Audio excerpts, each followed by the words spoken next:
The focus of this month's blog topics has been on Agile Living.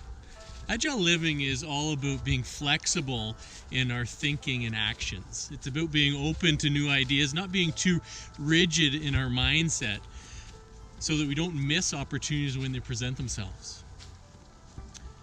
It's also about embracing change and being able to respond quickly to change. Most of us have gotten used to filling our days with tasks, and this can either be for ourselves or for our team members. And as humans, it feels good for us to check things off a task list. And I've actually caught myself checking things off that I've already, or writing down things that I've already done, just so I can check them off. We have to realize, though, that activity is not necessarily accomplishment. And we can fill our entire days with tasks without moving one step forward to that end goal. So part of Agile Living is about reframing our mindset and focusing more on the goals and results that we're trying to achieve rather than tasks and methodologies.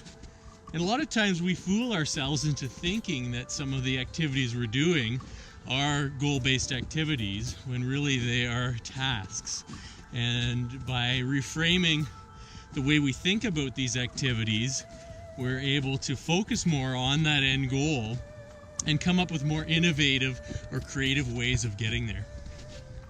Agile Living is also about empowering others and really giving others autonomy and the flexibility to use their own minds into coming up with innovative ways of getting to results. This is particularly important in a team setting. Where if the procedures are so strict that team members aren't able to have any degree of autonomy, it's going to lead to issues. There are times in my life when I have been too rigid in my thinking, and really I've missed out on opportunities, because when opportunities present themselves, they're not always there for that long, and if we're not able to capitalize on them and move quickly, then we're going to miss out. What's important about Agile Living is to be able to recognize change and even to be able to predict change. I mean, keep our eyes open, look around at what is changing in our environment so that we can respond quickly and accordingly. This is how we're able to take advantage of opportunities when they present themselves. One of the big reasons why we as humans are so hesitant to empower others is we're giving up a degree of control. And there's a risk involved. The risk is that if the people or teams that we're empowering make a mistake, it makes us and the whole organization look bad. And this fear is what causes us to take on a lot more responsibility and a lot more activities than we really should.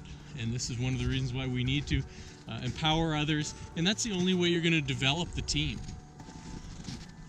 Another key to Agile Living is to have some sort of a feedback mechanism in place so that we're able to get this immediate feedback and make changes accordingly. Without having a feedback mechanism in place and without paying close attention to the feedback we're getting, it's very difficult for us to be able to be agile and to make changes quickly. Some of the change that we experience in our lives, we actually choose when we change a job or move locations or something like that.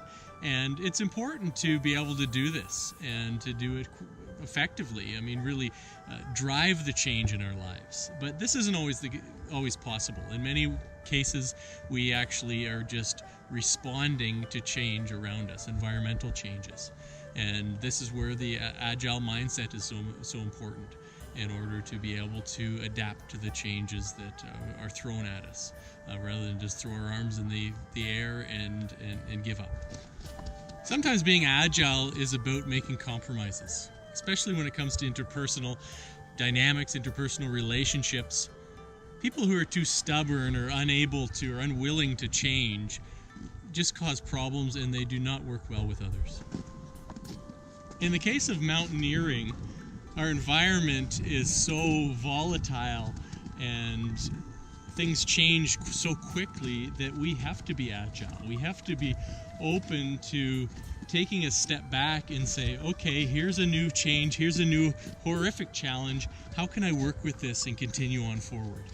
And that's a key to being successful on a mountain, but I think it's key in any environment.